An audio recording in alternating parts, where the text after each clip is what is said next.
Hello there, and a very warm welcome to today's Explainer. If you've been looking out at your garden lately and wondering if you've somehow missed the boat this year, I want you to just take a deep breath, maybe make yourself a cup of tea, and settle in. Because you are in exactly the right place at exactly the right time. I am so glad you're joining me today because we are going to look at the gardening season in a completely new light. I want to kick things off with a statement that might actually catch you slightly off guard. Ready? June is the most important planting month of the entire year. Not early spring, not May, June.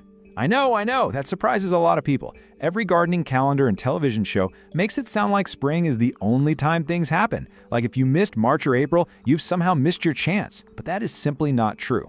Right now, thousands of savvy gardeners across the UK and the USA are planting crops in June that will produce incredibly generous harvests running all the way through summer, autumn, and deep into winter, while everyone else is just packing up their trowels and waiting for next year. Oh, and speaking of surprises, the ninth and final crop on our list today is one that almost every gardener assumes is far too late to plant right now. I promise you, the truth about this final crop is going to completely change the way you think about the growing season. But we'll get to that one at the very end. And this brilliantly illustrates why June is so magical. It's actually quite simple. You see, planting right now in these specific conditions is not catching up, it is planting at the absolute perfect moment. Just think about it. The soil is finally deeply warm. The nights are wonderfully settled without any of those nasty late frosts sneaking up on us.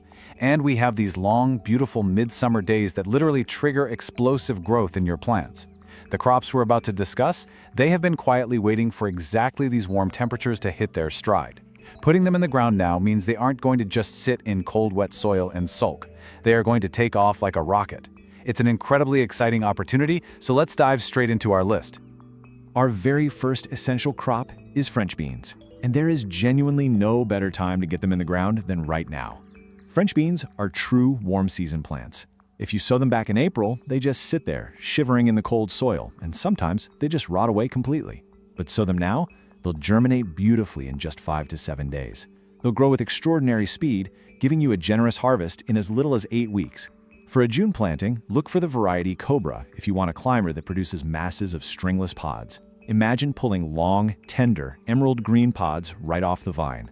Now, if you're growing in containers, Annabelle is a superb dwarf variety, and Safari offers absolutely exceptional disease resistance. Your main tip here is to direct sow them about 5 centimeters deep into rich soil. But here is the truly fascinating fact about French beans. The more you pick them when they're young and tender, the more the plant produces. It's a wonderful little cycle. But the moment you stop picking and let those seeds swell up inside the pod, the plant thinks its job is done and stops producing entirely. So keep picking and they'll reward you well into September. There really is nothing quite like the snap of a fresh French bean you've grown yourself. Moving on to crop number 2, courgettes. For many of us in cooler climates, early June is actually the absolute ideal time to plant these. Courgettes planted right now go straight into that gorgeous warm soil and take off with a vigor that April-planted ones rarely, if ever, match.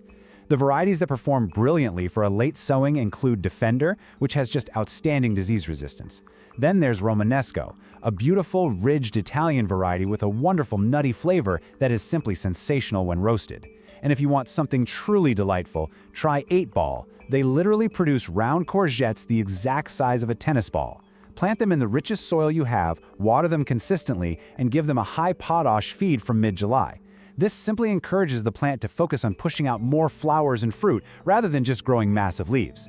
And here's your surprising fact. Much like our beans, small courgettes taste infinitely better than large marrows. Keeping them harvested small is the secret trigger that keeps the plant producing continuously until the very first frosts of autumn. Bringing in a basket of these every few days is, for sure, one of the true joys of the summer kitchen. Oh, and just a really quick reminder as we move along, the absolute most surprising June crop, the one that completely breaks all the rules, is still waiting for us at the end of this list. Okay, crop number 3 is basil. Now, so the crucial point is, planting basil in June isn't just a convenience, it is exactly what the plant demands. Basil is a tropical soul at heart. It absolutely hates cold nights. If you put it outside too early, the leaves turn yellow or black and it just never truly recovers. But planting in mid-June into reliably warm nights gives you lush, incredibly aromatic growth. There is nothing like brushing past it and catching that intoxicating, peppery, sweet scent. Genovese is your classic large-leaved pesto basil. Mrs. Burns Lemon has a stunning citrus scent that's perfect for summer salads, and Purple Ruffles looks incredibly ornamental while offering a lovely spicy kick. Just be sure to give it the sunniest, most sheltered spot you have, perhaps tucked against a south-facing wall, and keep the soil nice and moist. And here is your golden rule and fascinating fact for basil. You must regularly pinch out the growing tips. If you let a basil plant flower, the leaves completely lose that rich, intense flavor we all love. Keep pinching, and it will keep giving. You'll be making fresh pesto right through to the end of summer.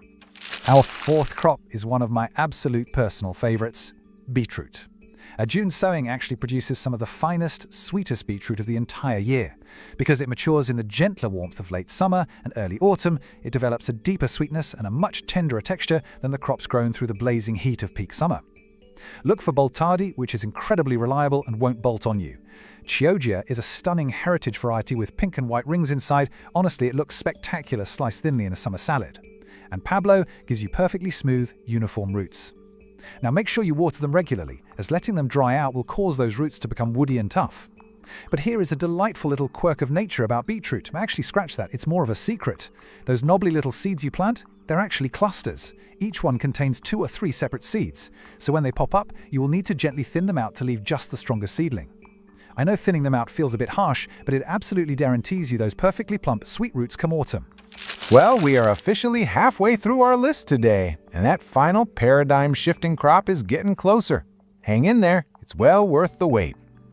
Right, crop number 5 is the outdoor cucumber. With cucumbers, planting in June isn't a compromise. It is genuinely the right approach. Cucumbers deeply resent cold roots. Planting them any earlier is a massive risk. But early June offers those warm, settled conditions they crave. That means they'll grow away immediately, and you'll be harvesting exactly when the August weather is at its absolute warmest, offering you that crisp, cooling bite just when you need it most. Crystal Lemon is astonishingly productive and produces round, pale yellow fruits with a beautifully mild flavor. Market More is your sturdy, reliable dark green choice, and Burpless Tasty Green is wonderfully smooth and incredibly easy to digest. Plant them in a warm spot, train the main stem up a cane, and here's a tip. Pinch out the top tip when it reaches the top of the cane. That encourages it to bush out and produce even more fruit. And just like our beans and courgettes, remember this crucial fact. Leaving cucumbers on the plant for too long signals to the plant that its job is done, which completely stops new fruits from forming. Keep them picked, and your summer salads will be endlessly refreshing. Crop number 6 is kale. And I have to say, planting this right now is simply one of the wisest things you can do for your future self. A June-planted kale has the perfect amount of time to build a very strong root system and sturdy stems through the summer. Then, exactly when all your other summer vegetables are finishing up and looking a bit tired, your kale steps right into the spotlight. It acts as a literal winter food factory, giving you fresh, highly nutritious leaves in October, November, December, and right through to February. Cavola Nero is magnificent with its dark, strap-like leaves and a rich flavor that actually gets even sweeter after a frost. Red Russian is beautifully mild, and Dwarf Green Curled is absolutely perfect if you're growing in pots. Your one crucial tip here is to net the young plants during the summer to protect them from cabbage white butterflies. But once they're established in autumn, they're robust enough to look after themselves. Let me tell you, knowing you have fresh greens out there braving the snow in the dead of winter is one of the most comforting feelings a gardener can have. Crop number 7 brings us to climbing runner beans. You know, you might not know this, but June is actually the main sowing month for experienced vegetable gardeners. Sowing in May often means losing your precious plants to late frosts or hungry slugs. A June sowing perfectly sidesteps all those risks. The seeds germinate swiftly, and the plants time their flowering perfectly for the warm August weather, which really helps the pods set reliably. Scarlet Emperor is an absolute classic. Enorma gives you incredibly long, tender pods that are just a dream to cook with. And Painted Lady, well, it has striking bicolored red and white flowers that look as beautiful as any ornamental plant in your borders. Simply sow the seeds at the base of 2.5-meter canes and feed them well once they flower to give them the energy to produce heavy pods. And the golden rule returns once again. Picked regularly, they will feed you for 8 to 10 glorious weeks. Left to get large and stringy, the show is completely over.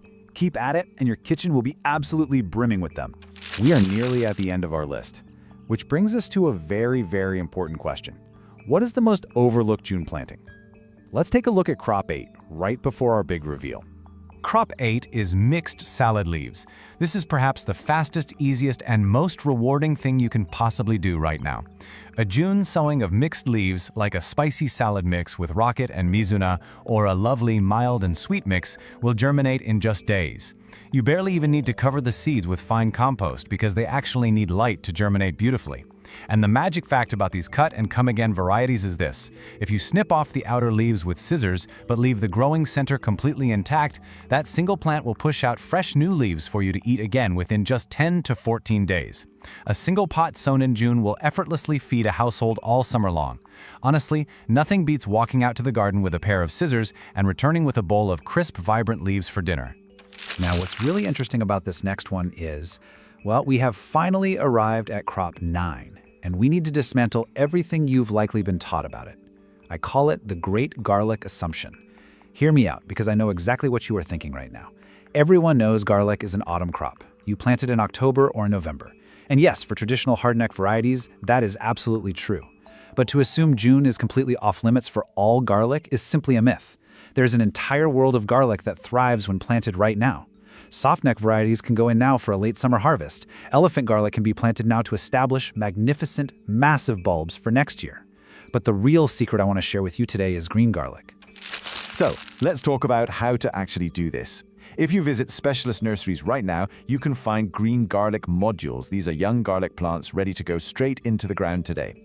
Plant them in full sun with well-drained soil, water them during dry spells, and by September, something astonishing happens. You will pull fresh, whole garlic bulbs directly from the soil. And the wonderful thing is the flavor. Fresh pulled, undried, homegrown garlic has a flavor that is so vivid, so alive, and so wonderfully complex. It is completely unlike anything you have ever bought in a supermarket. It is a genuine revelation.